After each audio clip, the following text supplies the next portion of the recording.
No way. I broke his sword. Where did his sword go? Oh, no way. That's so upsetting. You know what? This is the energy we're going into 2024 with. The Crusaders are taking over, and we're gonna defeat the gladiators. Look at this! I destroyed the sword. I mean, look, what can you do? We just have the better sword over here. What's poppin', people?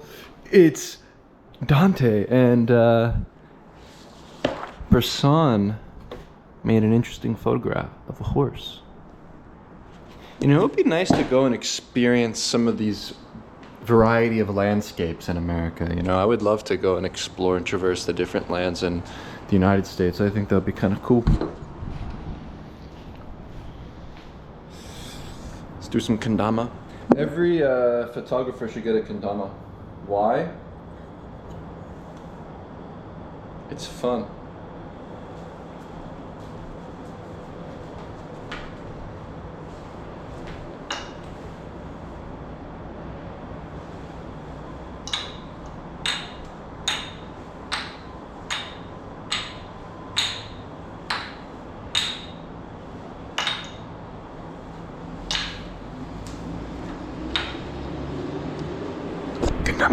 Kendama. Yeah, I think it helps with your sort of mind-body connection with the camera, actually, in a weird way, because of the use of a Ricoh and a wrist strap. I think there's something to be said about it, right? The camera is the kendama. And the way I photograph now, it's really loose and fluid, and I don't usually even look through the viewfinder a lot of the times because it's pretty easy to just point and shoot. So, yeah. USB-C, SD, iPad Pro, plug it in like so,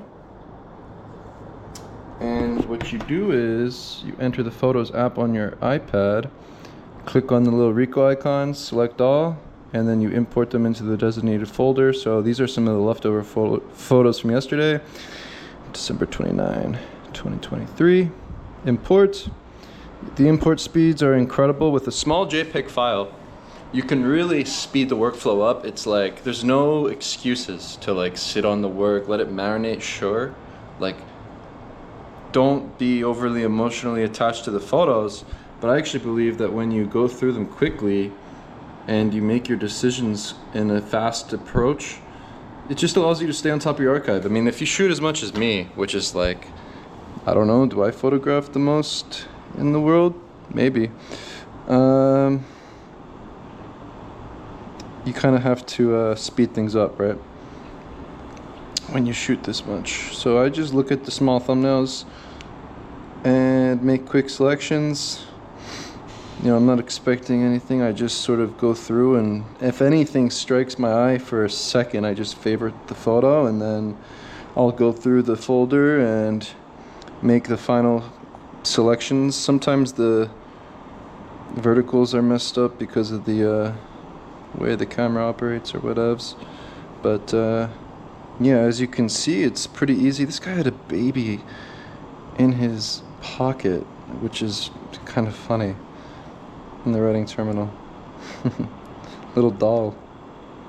This one's cool. I like. See, with street photography, let me just make sure the brightness maybe has to be lowered to look at it with the GoPro.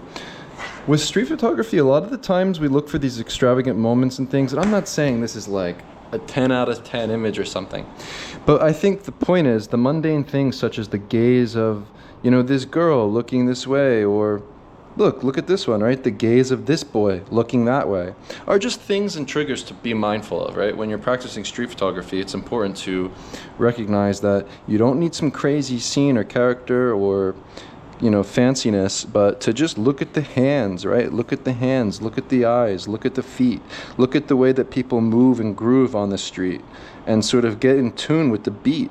There's this rhythm that happens when you're on the street, and I think to sort of be mindful of that sort of connection between you and human behavior is critical when it comes to practicing street photography. And so, yeah, I think A lot of the times we get caught up with looking for these extravagant scenes or things, but actually the most mundane and simple things can become infinitely beautiful and fascinating. And I actually believe that that's where the power of photography, and specifically street photography, lies, is within the mundane. So yeah, don't get too caught up with the hunt, but to just be open and receptive to all these simple things. Even the cropping, right? Play with cropping, look at the clothing and the different ways you can view the human body, I think is interesting. Buildings become really tall and extravagant when you look up and sort of make these kind of look-up shots of architecture with the different clouded backgrounds. You know, sometimes the clouds can add this sense of drama. And what this sort of process does with the high contrast black and white, it really simplifies things and allows you to play more, and I believe push what a photograph can potentially be. So there's something to be said about the process. Return to the basics, strip away the color, and just see what a photograph will manifest to be. You know, it's pretty much the easiest way to pique your curiosity, I think, is to sort of adopt a new process like this, because it simplifies everything. And it certainly helps with making decisions at the end of the day, where when I'm editing my work like this, quick, you know, and it's, I believe, critical to be quick. When it comes to photography, I mean, I treat every day like I'm an assignment photographer, you know. It's like my speeds are critical. I'm publishing and editing and doing all these things extremely fast. And yeah, so now we have a few of these selects, so I'll just look at them and just favorite the ones that immediately stick out to me. And what I'm doing is I'm just tapping on the thumbnails and making these quick decisions where it's not so serious. It's not so serious at all. And then what I have is a December 2023 selections. Boom. Go into the December 2023 selections, and then I got a folder called New, which is like my new work, whatever. So there's like 3,000 plus images in there, and I'll just add them to the dump. You know, I like the tree, and so what I'll do is I'll drag them over like so with the thumbnails. You know, just kind of make these decisions here.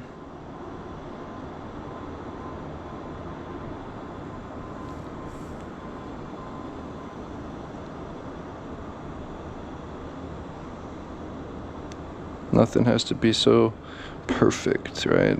And I think the whole idea is to just move on to the next one with photography. A lot of the times we get caught up with perfection, all these kind of things.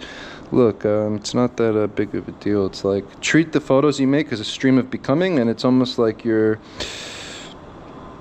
little personal diary, I think, is an interesting approach and thought process. And so now that I have my selections from that little end of the day walk, I highlight them all. I have 11 selections. I airdrop them over to the iMac, and then I go and go into my downloads folders. One moment.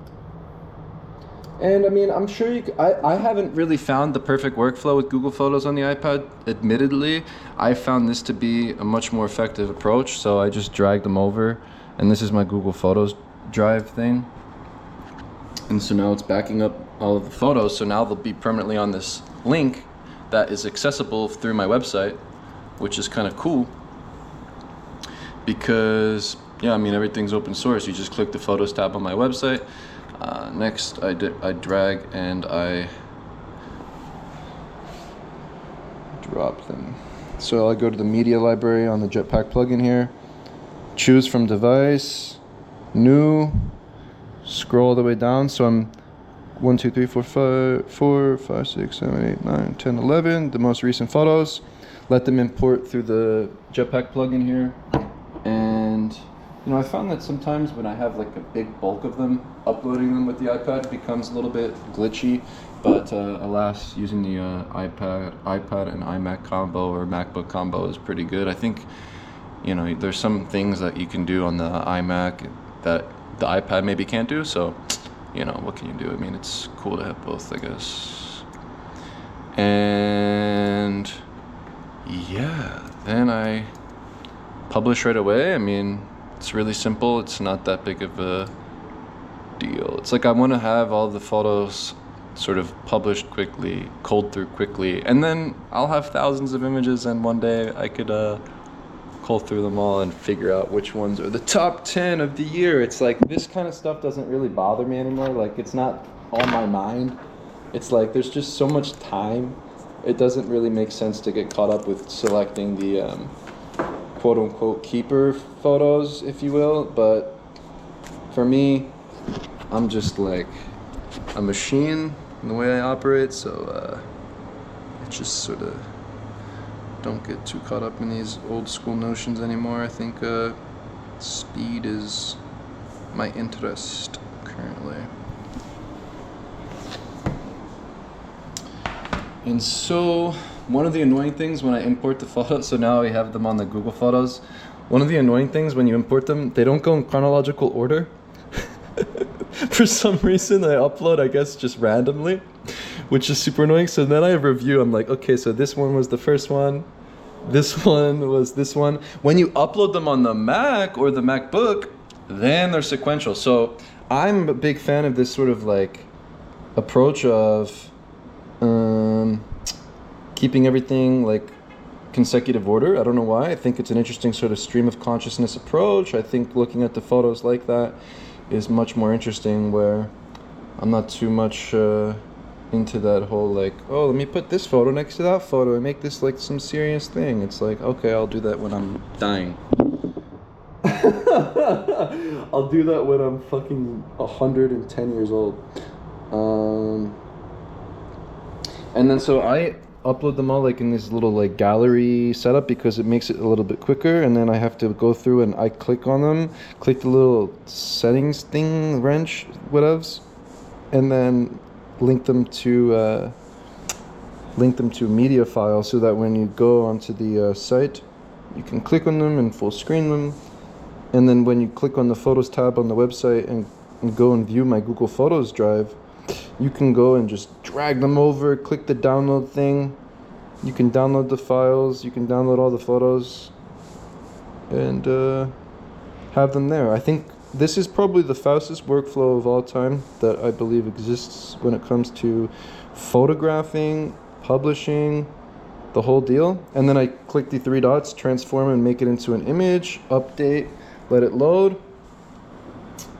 And yeah, so that's how I cull through my photos. That's how I update the post, where I have my images and back them up, put them on the cloud, and then finally onto my own website, where I believe, you know, all photographers should make a website, you know, get off of the Instagrams and just sort of have your own sandbox. I think considering a blog like a digital sandbox is interesting, where any thoughts you have, any photos you've made, just publish them right away and just create it with this sort of freestyle approach that is kind of fun. And the way I do it is using WordPress.org.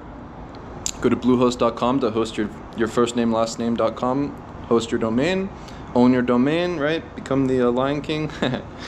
And I use the Astra theme, and yeah, I mean, you can look up some like tutorials online. So yeah, here's like the new photos. They're kind of loading in slowly, but yeah, what can you do? I don't have Starlink.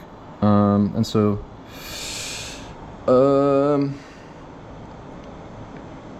and then the Jetpack plugin is good because I have VideoPress. VideoPress allows you to host your own videos on your website. Well, this one I'm pretty interested in. I think these two albino people looking into the light, they have their feet in perfect sync, right? The beat of the street, look at the feet. And also looking into the sun, you can use the exposure compensation tool, just crank it up. I had the exposure compensation there for like plus 1.7 probably, I find to be like the perfect exposure comp setting when you're using AV mode, snap focus 2 meters with the GR3. Also the GR3, okay, so yeah, here are the new photos. published and secured, right? Super simple, super simple. Oh, how to edit street photography POV video in iMovie, super simple. Gonna start publishing more how-to sort of behind the scenes of the behind the scenes of the behind the scenes. And I think that's sort of just interesting media generally. Create the media that you wish to see manifest in the world. So I've got the espresso machine going in the morning. I always make sure I drink my espresso. This way, I mean, for me, after I have 2 espressos in the morning, like I already did this, but I have my perfect timed bowel movement. That's what, I mean, it does help in terms of like being this creative stimulant kind of thing that sort of stimulates your mind, whatevs. But to be honest with you, to get your bowels going, 2 espressos, good to go. You know, people often think of this misconception with the carnivore diet, 100% red meat.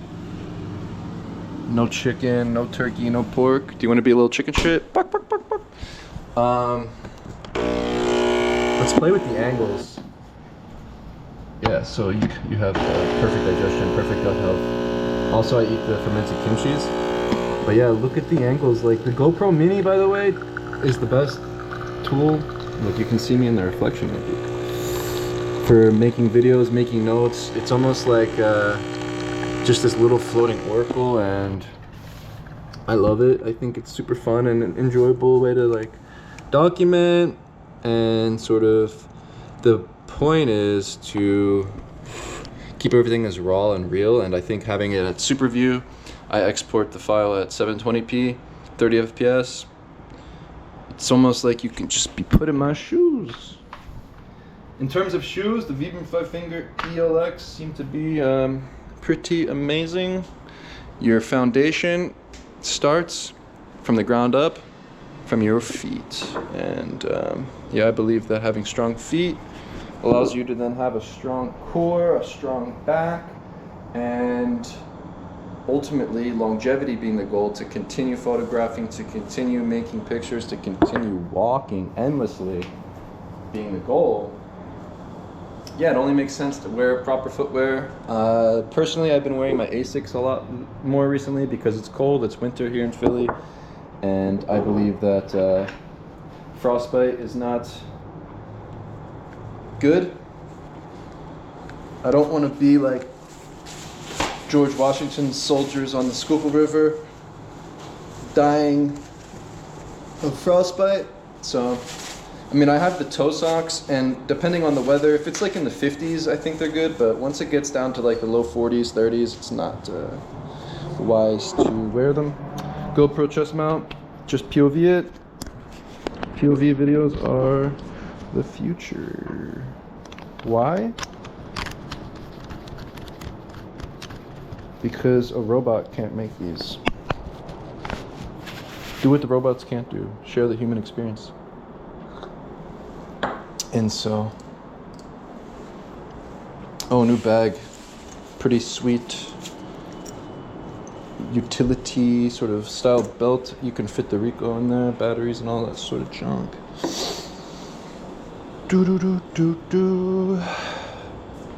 Yeah, this is the morning routine.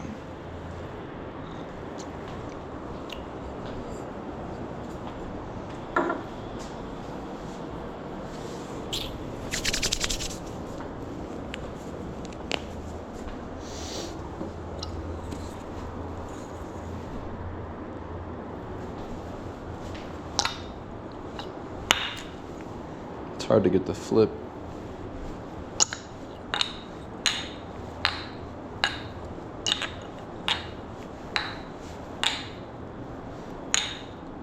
Then you do this around the world.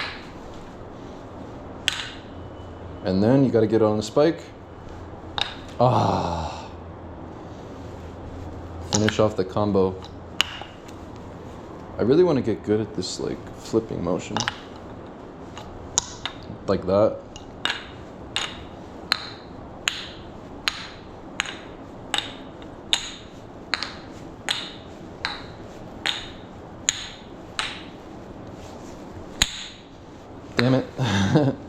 Super fun toy. I mean, it's just like a way to get you interested in fitness. So I feel like if you're really at that bare bones, like I don't even want to work out, this at least gives you a little bit of cardio. It makes you move your legs up and down. You have to sort of bend your knees and all that sort of stuff.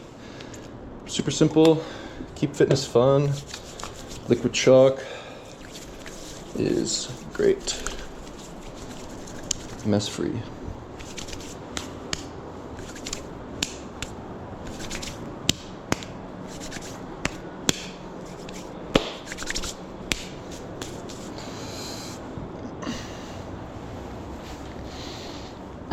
I keep my fitness routine extremely simple and sometimes do it multiple times throughout the day. I like to do simple stretching. Oh wow, look at all that chalk. And sort of make it so that I'm focused on longevity. Doing the different yoga poses.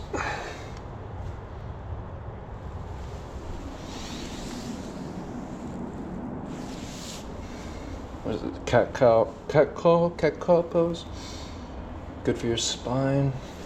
Grip strength is strength, so I like to sort of do these different wrist stretching techniques.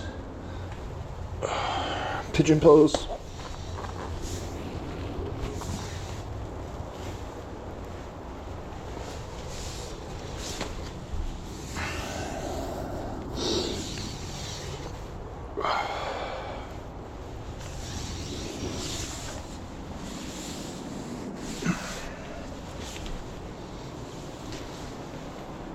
Pistol squat.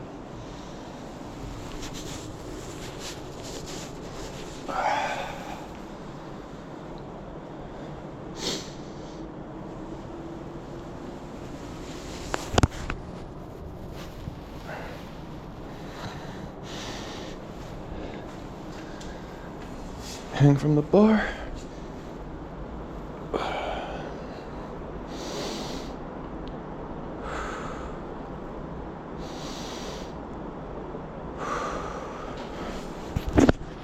And then I do a farmer's walk. This is my main lift, right? Like, so simple. You pick up 2 heavy dumbbells and you just walk with them. Keep your head up, shoulders back, work on your posture, focus on strengthening your core.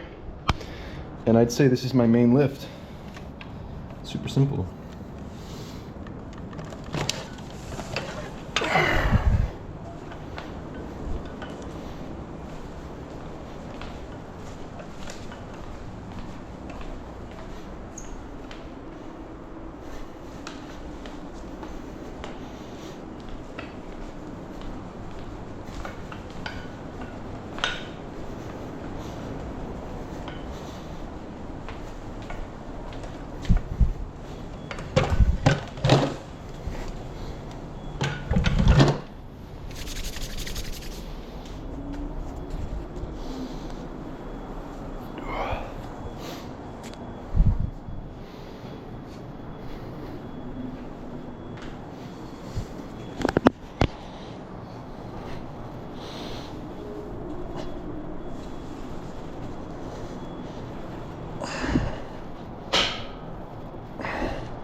Super simple.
Get all that gunk,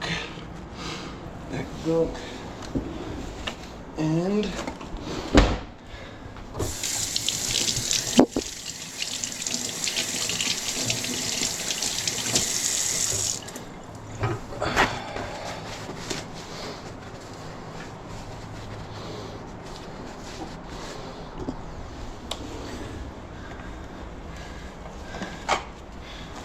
yeah, I'd say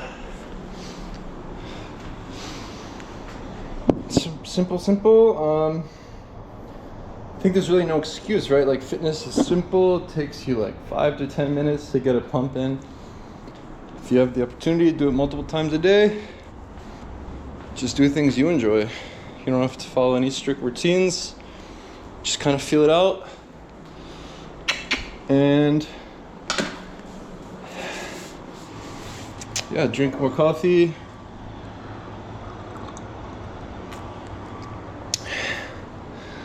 And look at good work. Yeah. GG.